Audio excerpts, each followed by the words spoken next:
اس کے لیے جو ان کی گورنمنٹ پالیسی بنا رہی ہے، میں صرف پوچھنا چاہتا ہوں کہ 74 سال میں سر ایسا کون سا میکنزم ہے جس کے تحت یہ کاسٹ کیلکولیٹ کرتے ہیں اور اس کے بعد سپورٹ پرائس اناؤنس کرتے ہیں؟ جناب اسپیکر، ہم نے جس ریٹ پہ گندم کا بیج لیا، جس ریٹ پہ ہم نے کھاد لی، مہنگی بجلی ہمیں ملی، ہم نے ڈیزل 300 روپے کے حساب سے یوٹیلائز کیا، آج بیٹھ کے ہمیں پچھلے سال سے بھی 100 روپیہ کم کی اگر شنید دی جا رہی ہے تو میں یہ سمجھتا ہوں کہ یہ کسانوں کا قتل کرنے کے مترادف ہے۔ آپ اس سے اربن پاپولیشن کو تو راضی کر لیں گے کہ ہم نے گندم کی پرائس کم کر دی ہے، لیکن مجھے بتائیے کہ اگر کسان کو، ذمہ دار کو جو کاسٹ آف پروڈکشن ہے وہی نہ مل سکی تو آئندہ آنے والی نسلیں اس کی کس طرح گزارا کریں گی؟ پچھلے سال جو 4000 روپیہ سپورٹ پرائس تھی،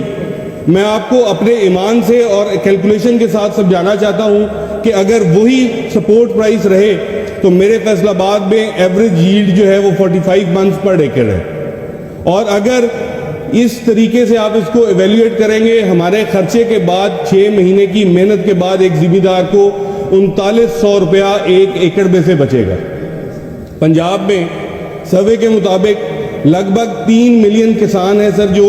2 سے 3 ایکڑ کے ذمہ دار ہیں۔ یہاں پہ بیٹھ کے جب بجٹ بنتا ہے تو ہم بڑے بڑے بھاشن سنتے ہیں، تقریریں کرتے ہیں کہ عام آدمی، غریب آدمی کا بجٹ کیسے بنے گا۔ آپ مجھے بتائیے، جس شخص کو 3900 روپیہ کمائی صرف 6 مہینے کی ہے، 650 روپیہ پر منتھ اس کی انکم بنتی ہے،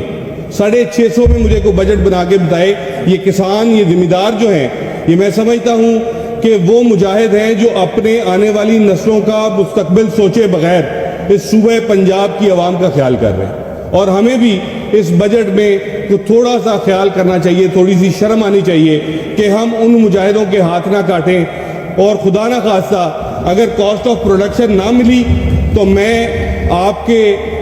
توسط سے اپوزیشن کی طرف سے ان کو پیغام دینا چاہتا ہوں کہ کسان صرف سڑکوں پہ نہیں آئیں گے، وہ اگلی دفعہ یہ فصلیں لگانا چھوڑ دیں گے، اور فائنانس منسٹر صاحب، آپ کی حکومت نہ فیکٹریوں میں گندم اگا سکے گی، نہ کسی اور طریقے سے یہ اجداد پوری کر سکے گی۔ خدارا